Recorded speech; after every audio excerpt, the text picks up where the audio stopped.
probably wondering, you're here for a ribbon cutting of our first sign. Give it a hand, give it a big hand. Welcome to great mojo to the Chamber of Commerce. We did a little refresh of this boardroom and want to try to make sure we're using it as much as possible for the Chamber of Commerce. But if any of you have a need for this boardroom, want to host something, want to do something, it is available for a small fee, but we'd love to activate the Chamber of Commerce boardroom. So thanks for being part of that installation. And thanks for being part of the sustainability group today, Roundtable. This is actually our third working group around sustainability. And we think that probably there's going to be quite a bit more next year going forward. The Chamber of Commerce came off of Dreamforce, and I just want to spend a couple of seconds here because Dreamforce for the Chamber was a fantastic week.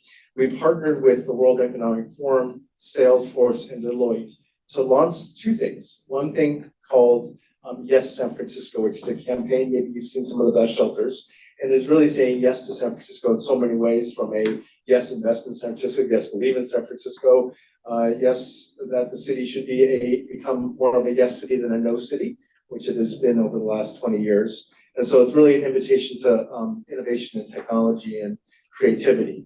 And so from that, another program called Uplink was created, and 10 top innovators were announced out of probably 90 applicants or so, 150 applicants, all around sustainability and clean tech entrepreneurs of businesses.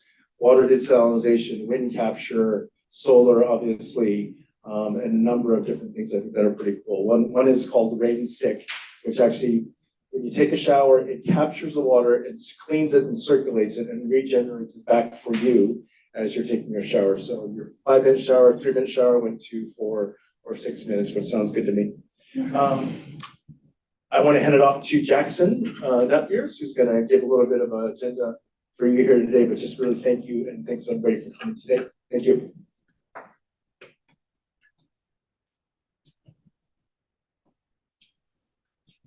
Hey, hi, everybody. My name is Jackson Napiers, and I am the Public Policy Program Manager here at the Chamber of Commerce. So thank you all for joining us both in person and virtually today. We have about 17 people joining us virtually, which is fantastic.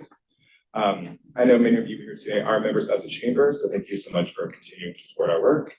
If you're not a member and interested in learning more about the work we do, you can find more information about Chamber membership online at sfchamber.com/join. I'd also like to thank Deloitte and Recology for sponsoring today's events, and also the Golden Gate Restaurant Association for co-presenting this one. I just wanted to call attention to some of our upcoming signature events. Next Wednesday, the Chamber will have our annual Women Empowering Leadership and Learning Conference from 4:30 to 7. And then on October 19th, from 6 to 9, we're having our Excellence in Business Awards, also known as the Emmys. You can find more information about these events and to register online at sfchamber.com/events. And today's forum, and the reason you all are here today, is called Sustainability in Business, Zero Waste. We're joined by San Francisco Department of the Environment Zero Waste Assistant Coordinator Kelly Gaherty. Kelly has served as the San Francisco Environment, or has served at the San Francisco Environment Department since 2019. She started her career as a Green Business Associate, helping businesses achieve certification after gaining a high set of statewide environmental standards. Now she serves San Francisco Zero Waste Team as Commercial Zero Waste Coordinator, where she's responsible for implementation of SB 1383, edible food recovery programs, and foodware waste prevention. She's a graduate of the University of California, Davis. And before I welcome Kelly up to the podium to give her presentation, I just want to remind everyone that we do want to spend some time engaging with all of you, so we've dedicated some time after Kelly's presentation for a short Q&A. So start thinking about what questions you may have, and we'll get to them after the presentation. With that, Kelly, I'd like to welcome you up to get us started.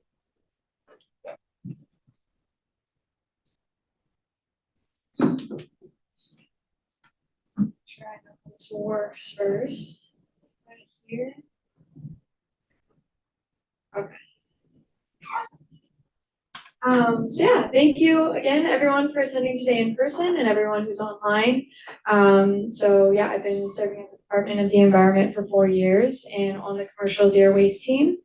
And today we'll be talking about San Francisco's zero waste targets, our climate action plan, our department's policies and programs, our upcoming reusable foodware policy, and how businesses can take climate action.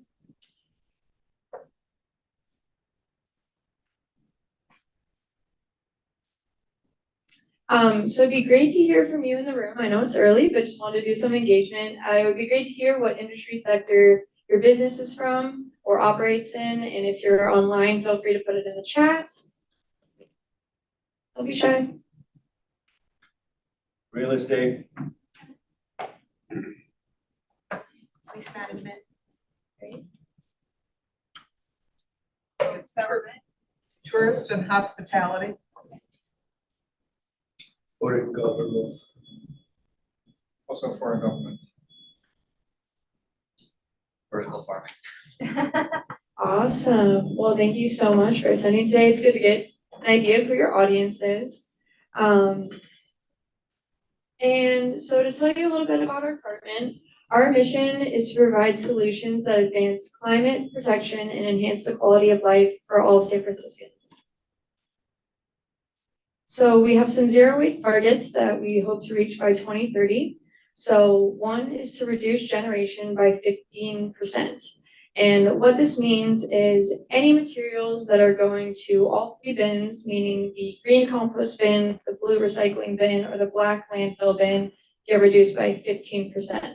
So just overall, less source materials going into these bins. And the other goal is to reduce disposal by 50%. So that means any materials that are going directly into our black bin could be otherwise diverted into the compost, the green bin, or the blue bin, which is the recycling bin.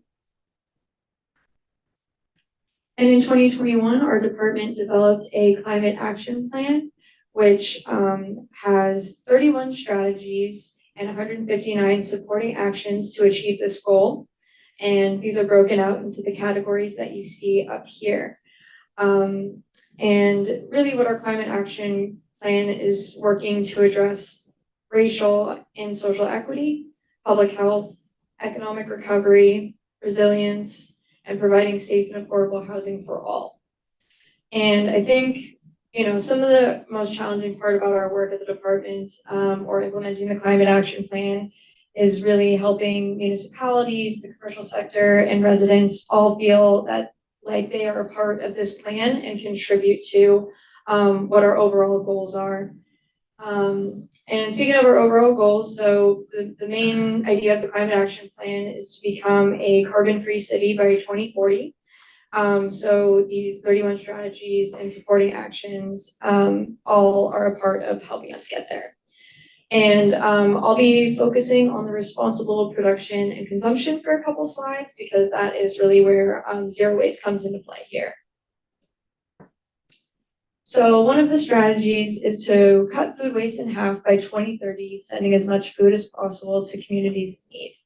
So, you see some supporting actions below, such as implementing a good food purchasing program, providing technical assistance and grants for food waste prevention and donation, and implementing the statewide mandatory food recovery policy.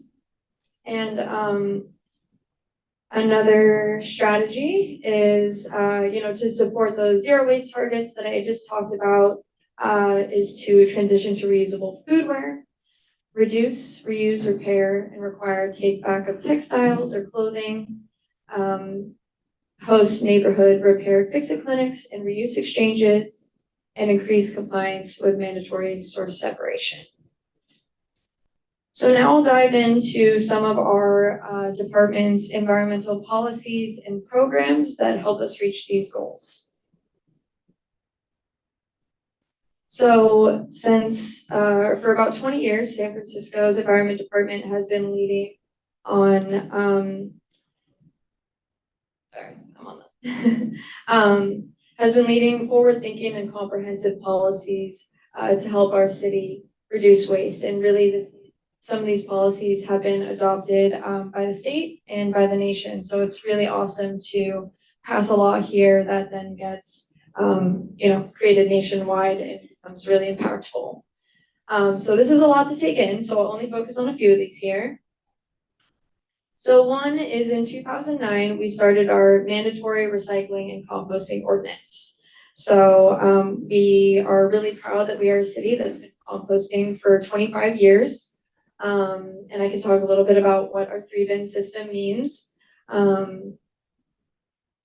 So here is a picture of a landfill. I don't know if any of you have ever been to a landfill before, but it is quite an eye-opening experience to see the amount of waste that goes to these places. I mean, it's hauled all the way from our city, 60 plus miles away somewhere to basically sit in a big pit.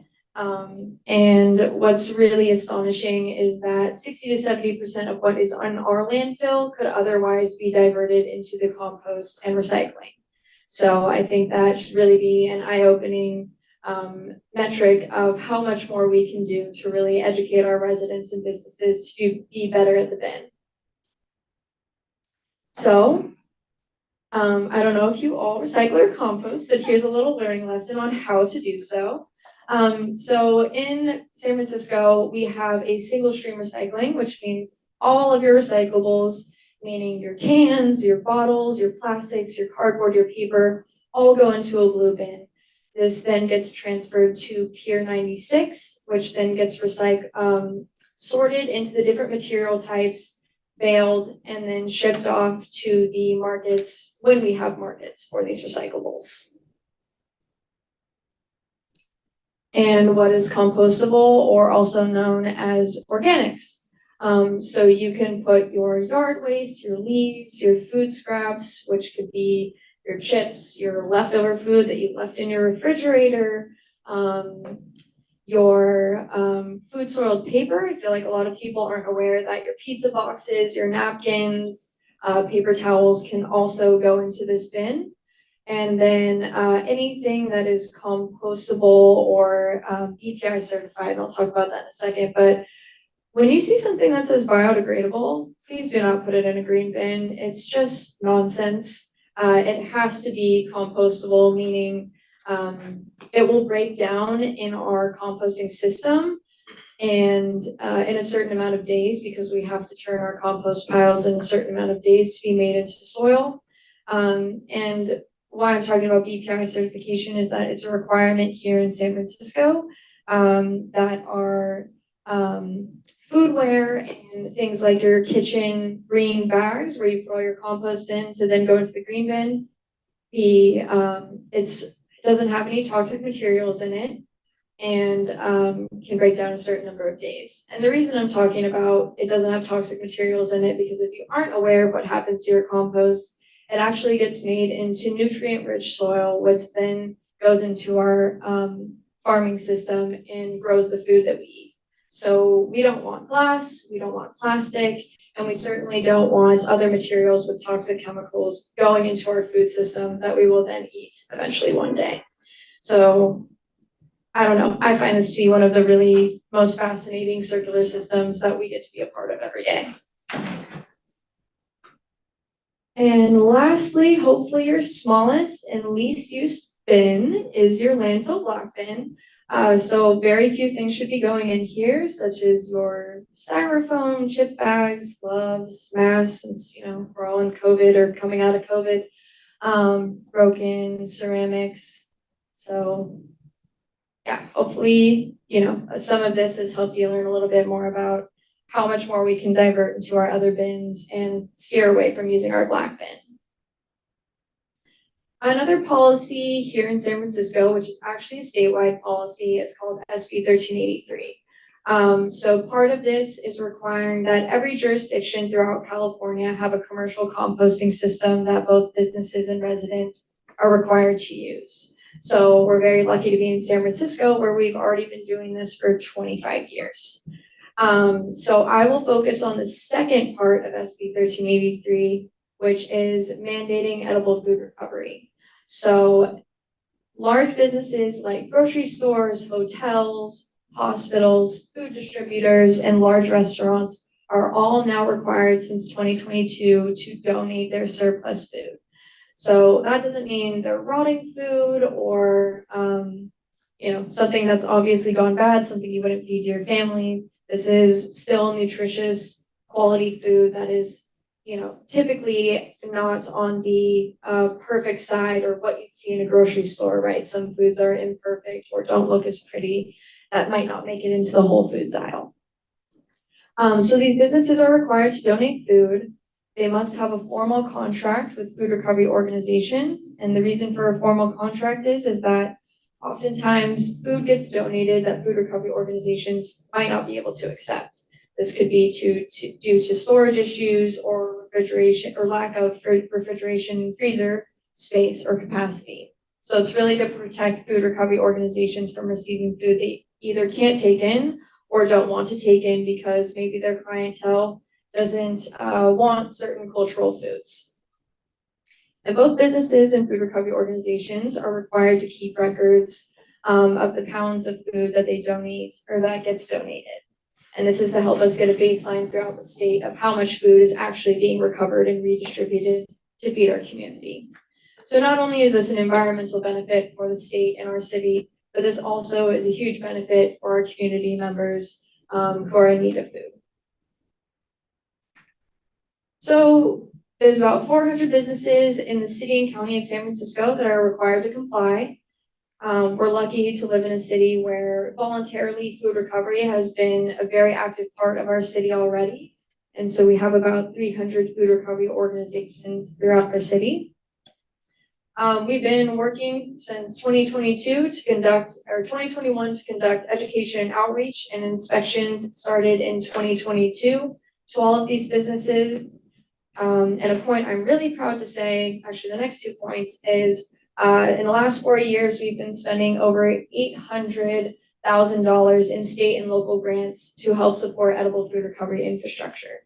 So what does that look like to some of you? So some of it is helping a business or a food donor and the partnership between a food recovery organization. So for example, we've been helping some of the Whole Foods pay food recovery organizations because it's, food recovery organizations, they do this work for free, but it is not cost-free work. There is labor, there is gas, there's vans, there's volunteers, there's distribution. It really takes a whole village to feed our communities.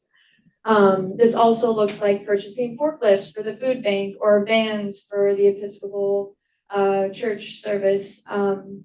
This also looks like purchasing kitchen appliances for Farming Hope, which helps train previously incarcerated individuals to cook food and distribute it to our community. And this past year was the first year we got data and metrics on how much food has been recovered in San Francisco, and it is just under 5 million pounds, which I'm really proud of. One thing I will say is we were barely able to reach about half of the food recovery organizations. So I don't know if this number is fully accurate, but looking forward to really doing more outreach this year to our food recovery organizations to ensure that we get accurate reporting on how much food is really being recovered. So next I'm going to move away from policy and talk about a voluntary grant program that we've been working on since 2021. So this ties back to some of our zero waste goals on how to reduce overall generation. So we've noticed that single-use disposable foodware or single-use packaging in general has become a really overwhelming problem in San Francisco and globally.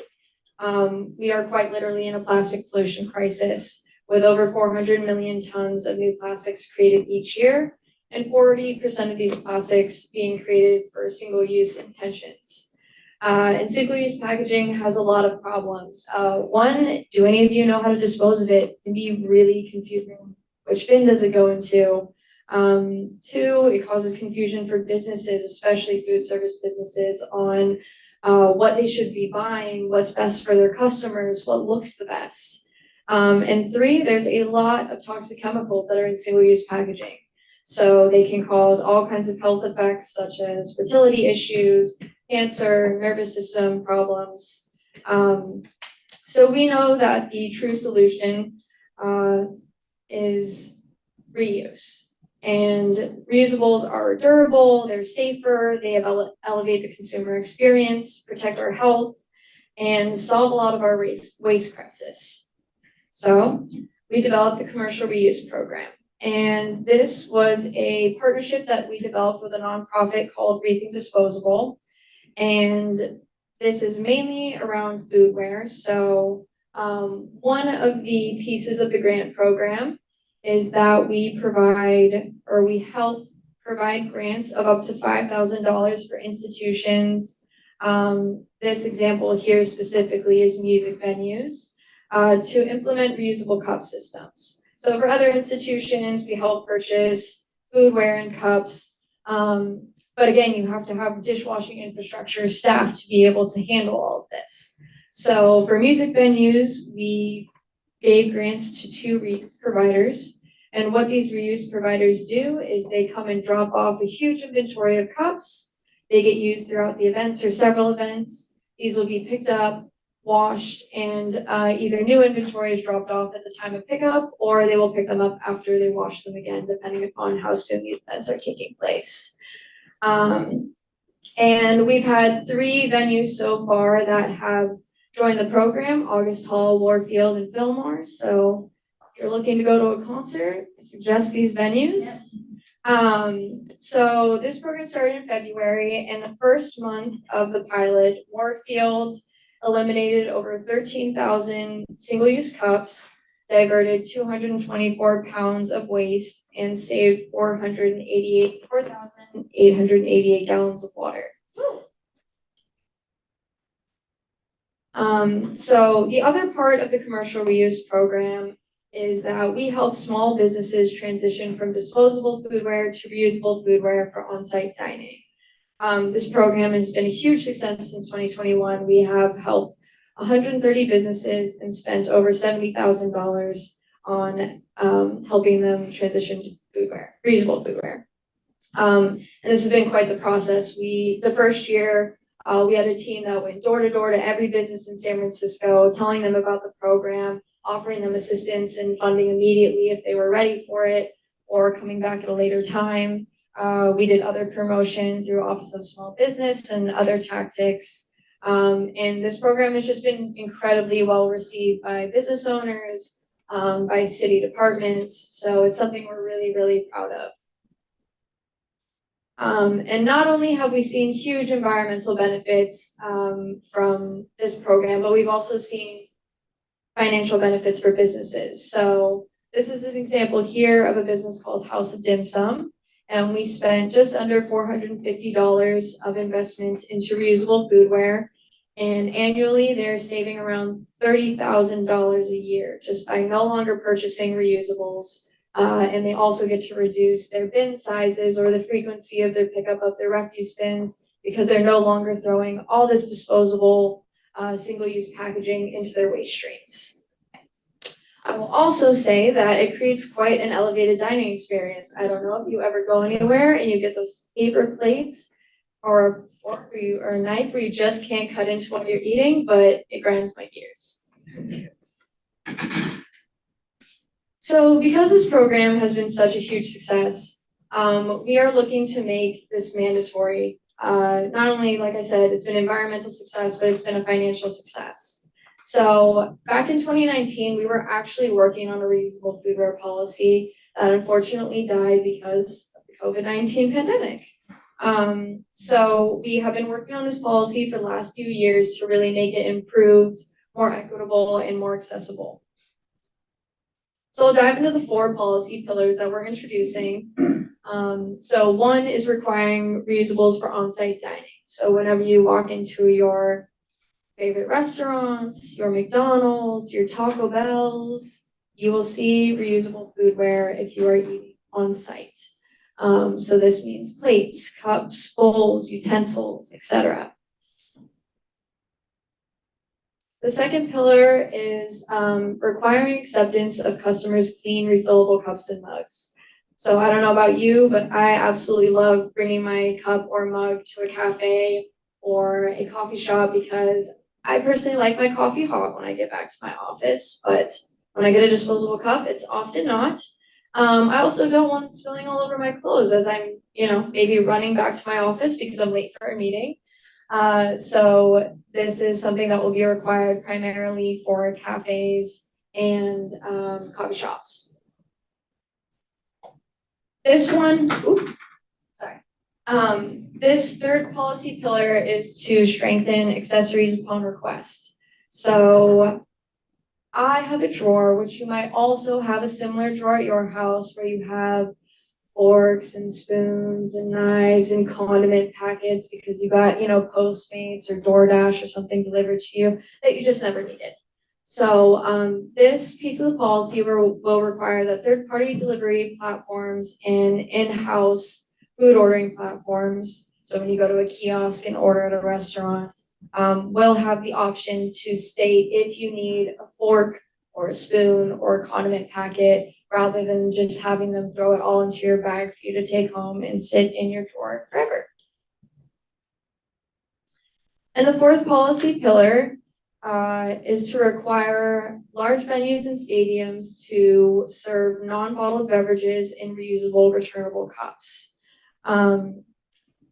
So, we did some data in the past year, and just one venue in San Francisco purchases 1 million disposable cups a year. Just one venue. So if you imagine the impact that this policy could have, requiring all reusable, returnable cups at all large venues, you can just see the amount of waste reduction that could happen and how we could get much closer to meeting our zero waste goals. And before I jump into climate action, going back to that commercial reuse program, that is a program that we intend to continue to keep alive through our department, especially when this policy comes into play. We want to continue to support businesses in transitioning to reusable foodware, venues as they transition to reusable cups. And this year, we're actually starting a dishwasher grant program. So businesses who may not have dishwashers or may need an upgrade, we can help lease or purchase for their business. And now I'll jump into how can your businesses take climate action? How can you feel a part of our programs? So one, of course, if you're a food service business or hospitality business or event venue or a hotel, please do think about signing up for our commercial reuse program. We have large grants for larger institutions and smaller grants for smaller institutions that can be utilized. If you feel passionate about joining a group in the off hours of your work, we have a coalition called the Reusable SF Coalition. This is made up of nonprofits, government entities, concerned peers throughout the Bay Area, and they are really helping push forward policy, drive behavior change, and create educational campaigns, not just for foodware, but for other things as well, all things reuse and repair. If you've heard, or I used to work on the Green Business Program, so this is a program that's very near and dear to my heart. This helps businesses achieve a high set of environmental standards across a variety of sectors. So this looks at your business's water efficiency, energy efficiency, waste reduction, pollution prevention, transportation, to help you meet a high set of environmental standards that you then get recognized by the program and by the state. And this recognition is free to go through. And in addition to being free, we also have funding of up to $3,000 of rebates that complete the recognition by November 30th. So November 30th, you should join before then. And we also have a Waste Zero Champion program. So this is a partnership between Recology and SFE, or SF Environment, where volunteers from apartment buildings, offices, businesses, educational institutions, you name it, can help educate, encourage, and inspire others to really be better environmental stewards. So if you're interested in joining, please see the email below, and also Becky from Recology is here if you'd like to chat more about it. And yeah, happy to answer any questions you have. Thank you all so much for attending today in person and online. And hope you were able to learn a little bit more about our department and our city's goals.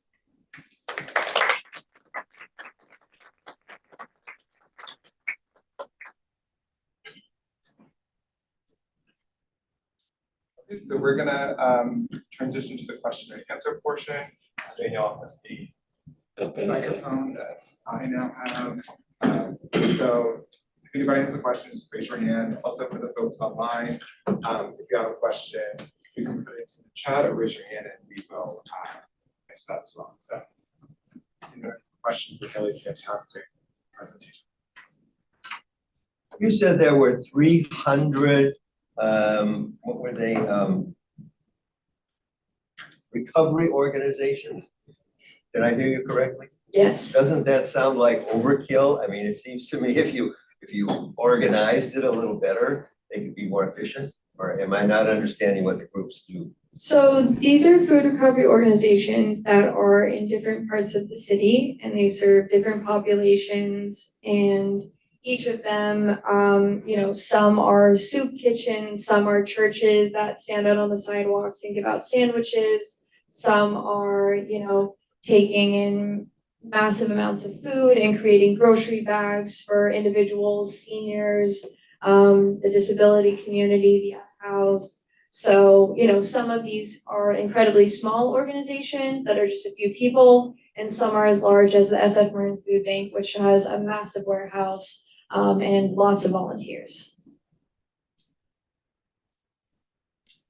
Then it looks like we have one question online. So Carlos asks, how are we working with property managers to improve composting and recycling programs? Yeah, that's a great question. So one piece of it is we actually have a law called the Refuse Separation Compliance Ordinance. And this is for really massive buildings throughout San Francisco, or massive generators that have over 40 cubic yards of service. And, every 3 years they get audited at some point. And if they fail their inspections, we come in to let them know that they failed their inspections. We provide technical assistance, and they're also required to hire a zero waste facilitator. So typically a zero waste facilitator can help put up signage, can help train employees or other tenants in the building, and they also will help source separate materials. So they are required to have a zero waste facilitator for about 24 months. As far as other property management companies, we have our commercial zero waste team built out. We also have a residential zero waste team, which helps with multifamily dwellings, apartment complexes. So we are always willing to come on site, do site visits, talk to your tenants, provide more education and signage, and sometimes even compost bags, kitchen pails for those who are in need of it. So yeah, definitely reach out to us or Recology team. We're always happy to help if you're struggling with source separation or getting tenants to comply. More questions in the room? Yes. In terms of recycling, how clean does everything have to be that goes in there? So if I have a mayonnaise jar, for example, do I have to use a lot of water to get it clean? Yeah, And I put it in. That's a really great question. So all materials that go into the recycling need to be clean and dry. And the reason this is because if it contaminates any of the paper or cardboard products, then these materials are no longer recyclable or valuable. So really, if you have that leftover mayonnaise jar, there's a couple things you could do. You could create a little leftover vinaigrette sauce, something that you could do with what's left over on the inside. You can also take a paper towel, wipe out the inside, throw it in the compost. Or you can just put some water in it, give it a nice shake, and dump it out. But just make sure that is, I would say if there's 5% or less residual in there, then you can likely recycle. Put the lid on. And put the lid on. Is that seriously important? Yes. To put the lid on? Yeah, because typically you don't want, because everything needs to be clean and dry. Well, one, the lid is more likely to get recycled with it if the lid is on. And then two, if you want your materials to stay clean and dry. So by having that lid on, you did give it a little wash before and there's some leftover water residuals in there, it won't spill over onto everything else.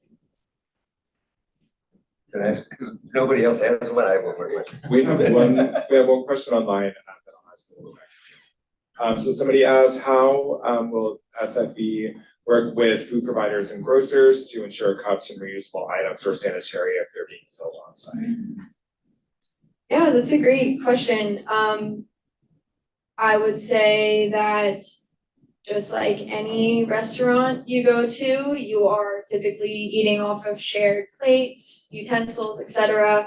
The Department of Public Health has high standards for what any food service business does to operate here in San Francisco. Your dishwasher needs to be at a certain temperature. You have to have certain kinds of cleaning chemicals. So it doesn't typically matter where you're eating, whether you're at a grocery store or a music venue or a restaurant. Oftentimes you're eating off of shared plates, and there is stringent washing and sanitizing procedures that need to be followed in order to have a food service operation that's permitted by the Department of Public Health. Okay, I think, Maria, is there another online question? Did you read a question from Matthew? No, I did not. Okay, Matthew had a question as well. Do you mind reading it? I don't think that's much. Hello. Yeah, thank you guys for the presentation and having us aboard. Just to kind of come back to the first point about what people can do for property managers, I'm actually here with the Ferry Building, and one thing we did was an internal waste audit with this organization, All About Waste, and they're really good. They audited through a lot of our tenant spaces, our own facilities, our compact rooms, etc. And it kind of just built out like the logistics and kind of like a game plan as far as what we can improve upon, what we're doing already really well. And it was really helpful. So I highly recommend working with an audit group that can kind of help build those logistics out. And then my question was regarding the partnership with a food donor group. Is there like a resource where, you know, I can find like a list of said organizations or like kind of like a resource for that? Because that was one thing we kind of wanted to include in the pipeline going forward for our building as well. Thank you. Yeah, one, awesome to hear that you did a waste audit. I would say most of us at the department have dug through a lot of trash in our lives, and it's a great way to get an understanding of what's going into your refuse system, what's causing problems, what can we reduce from the source. And your other question about food recovery organizations, I don't know if you can still see the slides online, but if you look at the website down below, sfenvironment.org/SB1383, at the bottom under the resources page, we have a list of over 50 organizations that want to be listed online publicly that are looking to receive additional food and want to create new partnerships. So feel free to look there, or feel free to reach out to me in my email, and I can hopefully help you find the right partner.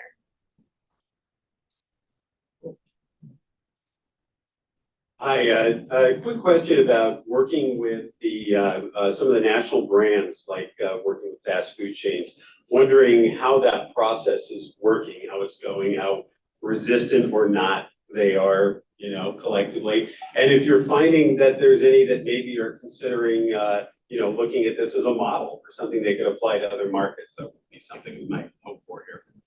Yeah, so we have talked to a couple of them so far, and we're a little bit lucky where we have some other jurisdictions in California, like the city of Berkeley and Palm Springs, and quite a few other places where this is actually already taking place, the reuse for on-site dining. And so they have developed systems where they branded reusables and they have them on site and they're ready to use. So they are actually very receptive to working on this. I would say that, you know, there's still a lot of work to do with some of them, right? Certain fast food chains are much more responsive and ready to go than others.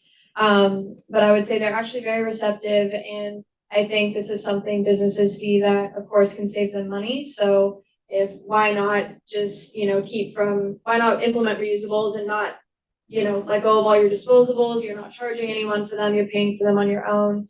But yeah, it's definitely a significant operational change. And I think that, you know, for some it will be easy, and others it's going to be really a bigger overhaul of needing to restructure their operations and implement dishwashing systems that they might not have. We have, and then I'll come to you, I'll have an online question, I'll come to you. So Chris asks, does the city plan to support reusable packaging collection infrastructure such as curbside right-of-way reusable collection methods? I'm not sure if you're speaking to like shipping packaging or foodware packaging. But I can say that, of course, this is something we really want to focus on. This is something we hope to apply for more grant funding for, do more studies on in the future. This is really, really difficult. This is looking at,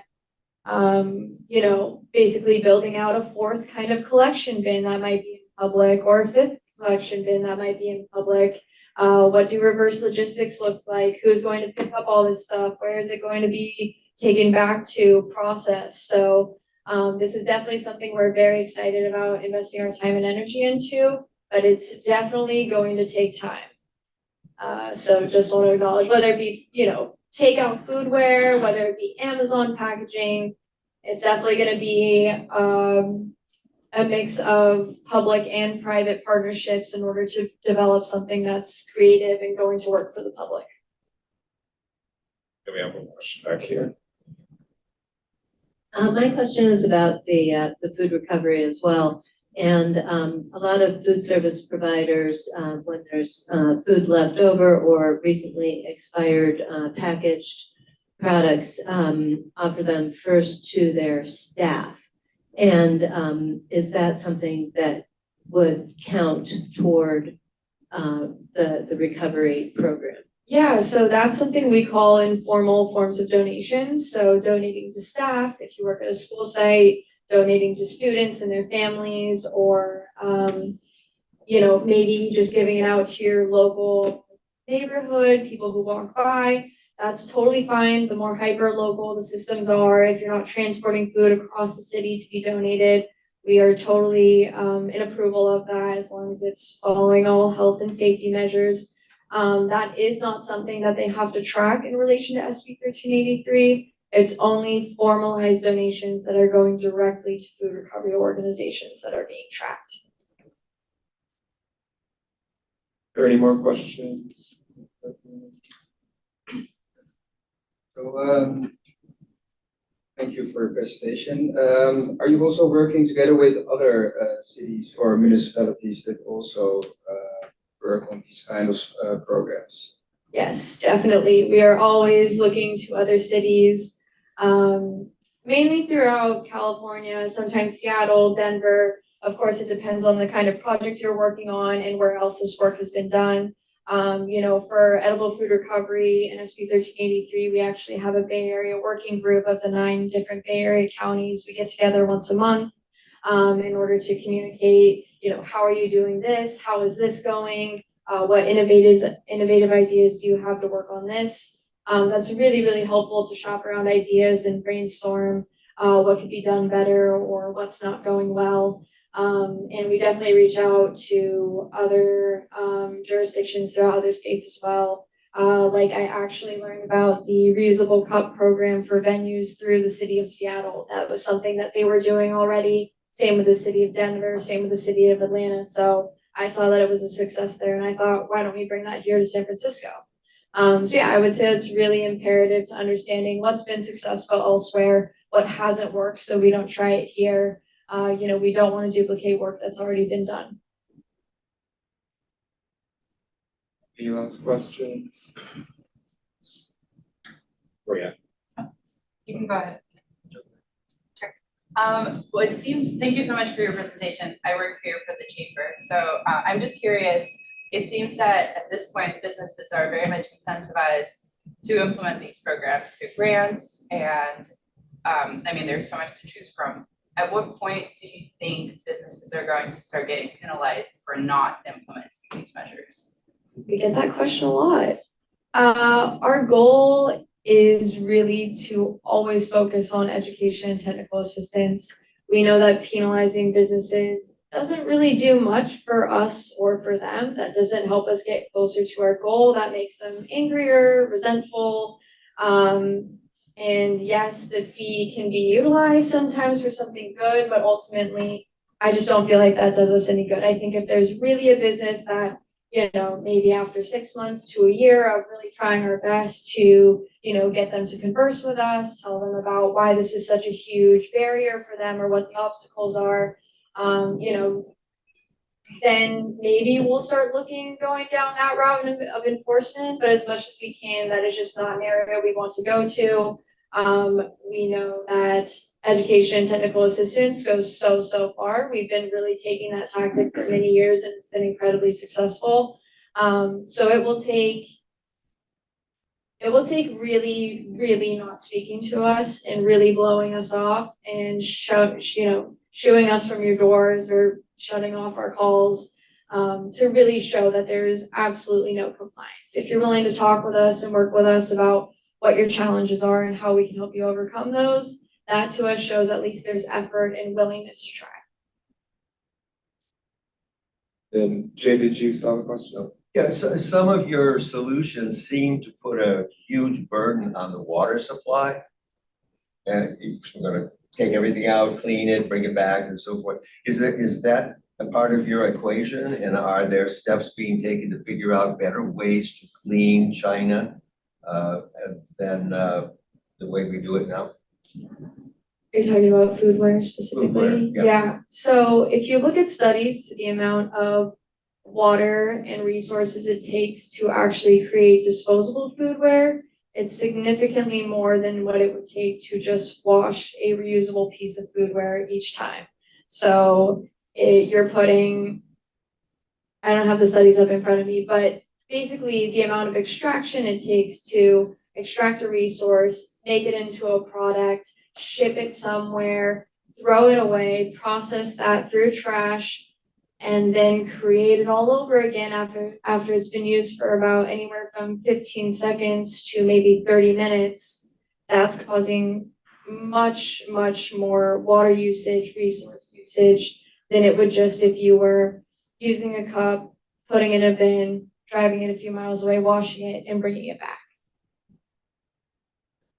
I think the question is more along the lines of like a localized water system, as far as the strain here versus the production of where it is, like the origin of the reusable. Jay, is that kind of like, yeah. That was helpful, but. So like, kind of like, are there programs like helping on the water reuse side? You know, whether it's filtration or capturing gray water, maybe, is that kind of, yeah. I have to admit, I'm not a water expert, so I can't speak to this as well. I know that there's definitely a lot of work being done. Like if you speak to, our cup and turn, those two pure cup providers that we're giving grants to, they have really incredible washing systems that are using the least amount of water as they can with the technology that we have today. And yeah, I mean, this is an area where we definitely like to explore more. Joseph is raising his hand. Yes, one of the things I could say is SF Environment partners with the SFPUC on a lot of initiatives. One of the things that's going to be coming in the future is an update to our climate action plan with a water chapter that does specifically talk about long-term strategies for better water management and reuse in the city. I do believe that they may have some programs specifically about water reduction and water reuse and greywater collection. But I can kind of follow up and get those resources to change. For all those of you online, Joseph was saying that we are partnering with SFPUC and we're also putting a responsible water portion into our climate action plan. But that actually might be a really interesting presentation for the sustainability and business next. I completely agree. We're always taking ideas. Then last question for you. So your presentation touched on upcoming legislation. Is that already, well, first of all, will the slides for this maybe be available to the attendees? Will that be emailed out? Yes, definitely. And are those, is that legislation already in place, or is that scheduled to be introduced to the Board of Supervisors? How is that? Yeah, that legislation, we've been doing stakeholder engagement for about 7 to 9 months, and we are pretty much finished with language and introducing the board very shortly. So there's like 3 different, I think, right? Or 4. Yeah.